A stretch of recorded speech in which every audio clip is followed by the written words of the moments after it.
Let's get you into the morning show. We have a guest this morning, and welcome back to the microphone, Mark Jacobs. And good Wednesday morning to you as we have Klemme from the Executive Director from StartUp Hutch in this morning. Good morning, sir. Good morning, Mark. Thanks for having me back. So we talked a little bit the last time you were in about Heartland and the fact that they were coming up to Hutch, and that was yesterday. How did that all go? Oh, it was awesome to have them in town.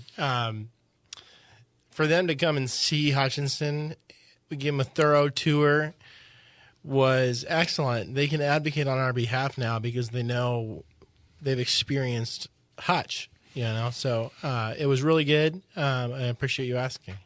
All right, so let's dive into earlier this week that you guys sent out a press release on a new entrepreneurship series that you are starting later this month. It kind of caught my eye when I first seen it because it said Ice House was in the title line. So tell me a little bit about the Ice House program for entrepreneurs. Absolutely. So it's called Who Owns the Ice House? And it is a sort of a pre-entrepreneurship program. It's set up to teach entrepreneurial thinking and the mindset. So we're running this cohort specifically geared toward individuals living below what's called the ALICE threshold. So these would be individuals who are low to moderate income, living paycheck to paycheck here in Hutchinson and Reno County. And the idea is that entrepreneurship can serve as a tool for upward economic mobility. So we want to help lift people out of situations they may be in that are stressing them out through small business ownership. So we're going to run a program. We'll have 10 slots available. And food will be provided. It's Thursday nights. It starts January 29th and goes through March. And, we're really excited to be running it. Now, I want to give full credit to the Pathways program at Kansas Blue Cross Blue Shield for funding this because we couldn't do it without them. So this intrigues me because and I may have misread something in that. It's not just for people in the ALICE threshold and below for entrepreneurship, but it's also can teach them ways to help improve their career path now so that they can improve themselves. That's correct, yes. It's not necessarily only geared toward, hey, I definitely want to start a business, so therefore I must start a business. It's here's how to think and act like an entrepreneur. You can take what you learn in this program and apply it to your life in other ways, and that may help. So we're really excited to be running it. It is we've run it before. It's been a couple of years, and again, thanks to the Blue Cross Blue Shield of Kansas and the Reno County Health Department who we're partnering with on this program. So it's very interesting to me, and because a lot of people have those side hustles, and maybe this can be something that help them with that, whether they just are mowing lawns or doing routine maintenance for people. It's one of those where it's not specifically set for a mindset of somebody who is a business owner. It's to help those people get there. I think that's right. So let's move on a little bit. It's becoming that time. We've talked about it in the last couple of visits a little bit. Youth Entrepreneurship Challenge that's starting to, quote-unquote, heat up as things get closer to the contest date. Yeah, so our registration deadline is in early February. It's coming up. So we've been, Christopher and I have been out visiting local high schools, pitching the program to students, and soliciting participants. So we're gearing up for a successful challenge. Our trade show and event is going to take place March 10th. It's a Tuesday. So Tuesday, March 10th, 2026 at Stringer Fine Arts. And the general public is welcome to attend. So if you want to see what youth have cooking up here in town from an entrepreneurial standpoint, come through and check it out. There will be a trade show. There will be a pitch portion. The students can earn some prize money. If any of you are out there are parents of high school age students, and you think, hey, like they're mowing lawns, to make some extra money, or raking yards, or whatever it may be, encourage them to attend and to participate, because it looks great on a college application, and it's a good experience to just get out of school for a day and participate in this countywide program. So in your travels around the county, Have you gotten a good response from schools? Yeah, the schools have been excellent. They've been so we generally go in and speak to a business class or an entrepreneurship class of some sort. Now the classes have been a little smaller, but that's okay. We are trying to reach as many students as possible, so we've been out to Nickerson, we've been to Hutch High, to Haven, and we're heading out to Bueller this week.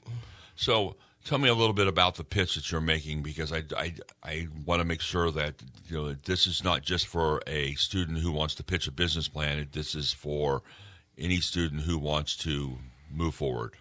Right. So we say there are two notable businesses. I think there might be three, but I can think of two right now. So we'll say two that in Reno County that were started by high school students. Now, Mark, do you know what those are?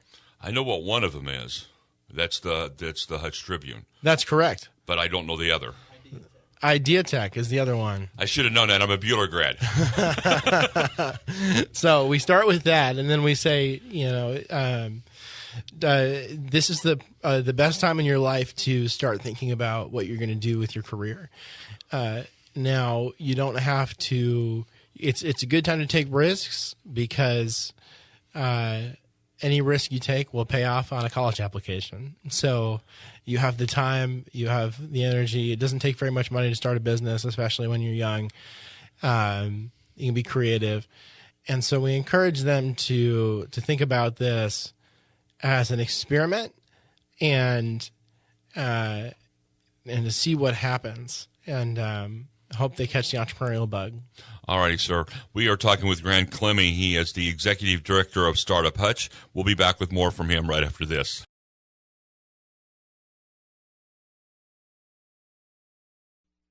And we're back on the BW Morning Show with Graham Klemme. He is the executive director of StartUp Hutch. Seems like every now there's a podcast for a little bit of everything, and I just found out this morning that you guys have a podcast. So we do have a podcast, and if you want to, by the way, if somebody out there wants to start a podcast, our guy Christopher Acker is the man to go to. He helps people do that as a side hustle. So I just want to plug Christopher's work. We have a podcast. It's called the Hot Seat Podcast, and we meet with entrepreneurs sort of once a month and talk about their stories and experiences. Our most recent episode features Mark Buckley from the Toy Depot. We released it right before Christmas.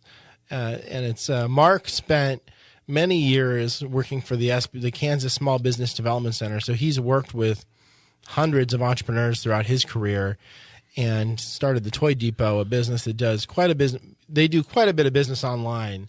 So it's really an interesting episode, and the conversation flowed very naturally, and I encourage you to listen to it. Our next episode coming up will be with Joey Ward with Hutch Connect. And if you don't know Hutch Connect, well, listen to our podcast and find out. So I found it was kind of interesting, because you and I have talked about Mark Buckley before, because you said that, everybody says, oh, he's got this storefront. He's open, Thursday, Friday, and Saturdays down at B in Maine.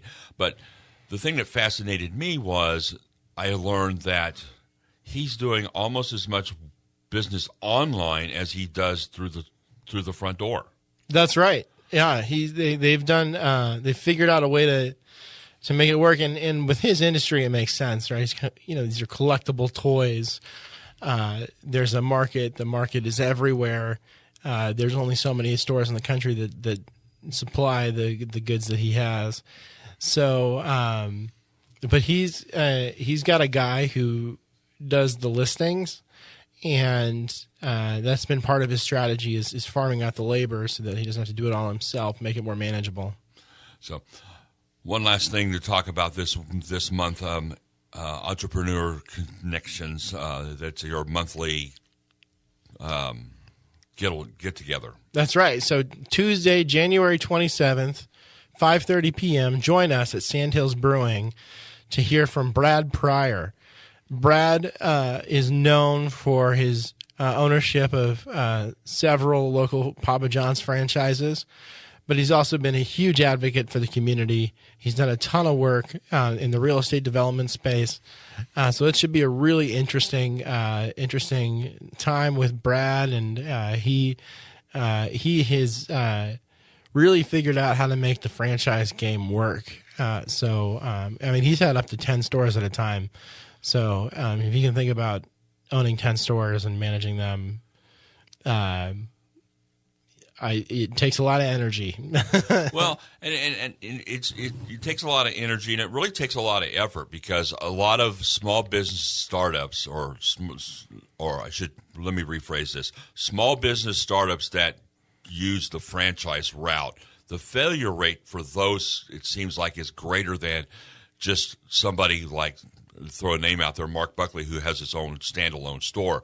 Because when you have a franchise, it's your franchise, but you still have to report to somebody.